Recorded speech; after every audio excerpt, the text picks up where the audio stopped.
Hoje a gente vai mergulhar numa das passagens mais intensas e, por que não dizer, desconfortáveis da Bíblia, a Carta à Igreja de Éfeso. É uma história impressionante sobre como é possível ter a doutrina perfeita, mas um coração completamente endurecido. E antes de mais nada, é fundamental dar o crédito a quem merece. Toda essa reflexão que vamos fazer aqui é baseada no estudo detalhado e profundo A Ortodoxia Sem Amor, do pastor Rafael Soares de Moura. O trabalho dele vai ser o nosso mapa nessa jornada. O estudo já começa com uma pergunta que, olha, dá um nó na cabeça. É possível uma igreja ter toda a teologia certinha, defender a fé com unhas e dentes e mesmo assim estar perdida, espiritualmente falando? É essa tensão que a gente vai tentar desvendar hoje. Então, nossa primeira parada é na antiga metrópole de Éfeso. É lá que essa inspeção divina começa e o que ela revela é, ao mesmo tempo, algo de aplaudir de pé e de se preocupar muito. Para a gente ter uma ideia, Éfeso não era uma cidade qualquer, não. Pensa num centro fervilhante de comércio, cultura e, claro, religião.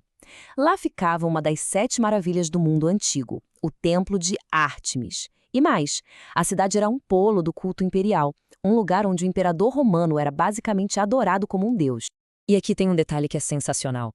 Quando Cristo se apresenta segurando 7 estrelas, isso não é só uma imagem bonita. O imperador da época, Domiciano, usava exatamente esse símbolo para se declarar divino. Ou seja, a mensagem de Cristo é um confronto direto.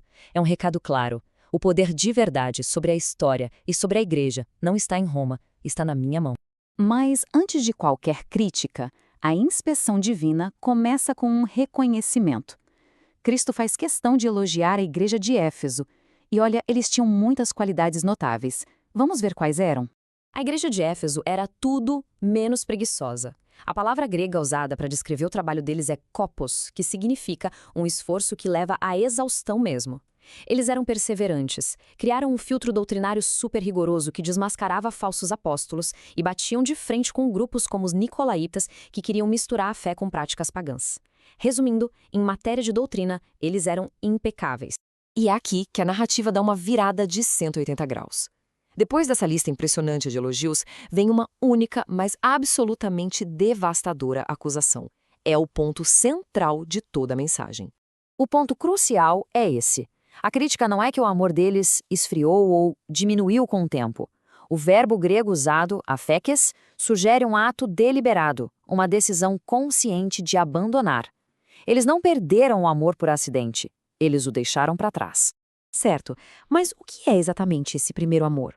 No pensamento do apóstolo João, que escreveu o Apocalipse, é impossível separar o amor a Deus do amor pelas pessoas. É uma coisa só. Amor a Deus se manifesta em amor à comunidade. Não existe uma coisa sem a outra. E aqui a gente entende a raiz do problema.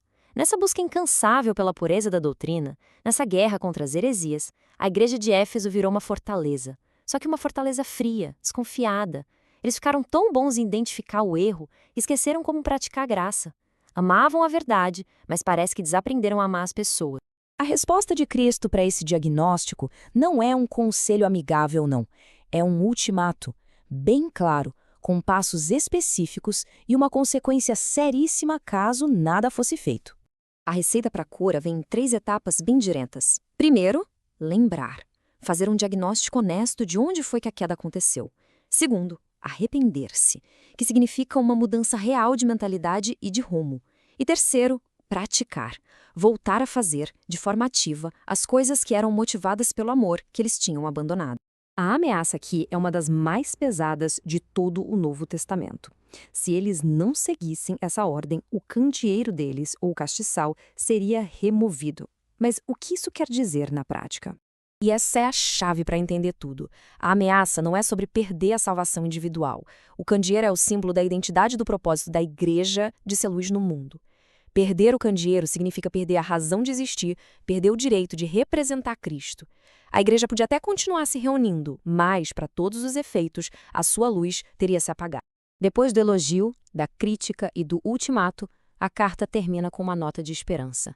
Existe uma promessa para aqueles que ouvem e vencem. E com ela, uma lição fundamental que ecoa até os dias de hoje. A promessa para o vencedor é linda e muito poderosa. É o direito de comer da árvore da vida. Isso fecha um círculo bíblico que começou lá no Jardim do Éden, sabe?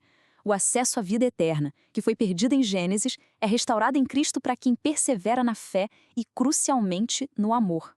Então, a conclusão central do estudo é esse equilíbrio vital. A igreja de Éfeso tinha a ortodoxia, a doutrina correta, na ponta da língua. Mas o que faltava era a ortopatia, o coração correto, os sentimentos corretos. Uma coisa não sobrevive sem a outra. A fé verdadeira exige os dois. E o estudo do Pastor Moura também nos deixa com aplicações bem práticas. Afinal, a ideia não é só entender história, mas aplicar a lição. Coisas como usar o conhecimento para construir pontes e não só para ganhar discussões, se perguntar se a nossa devoção não virou só uma rotina fria e buscar uma liderança que acolhe, em vez de só fazer cobranças. E assim a gente termina. A grande lição de Éfeso é que, sem amor, até a teologia mais precisa do mundo vira só um barulho vazio. Toda essa análise, como dissemos, foi baseada no estudo de Apocalipse 2, 1 a 7, do pastor Rafael Soares de Moura. E a pergunta que fica para a gente é: como nós equilibramos verdade e amor nas nossas vidas?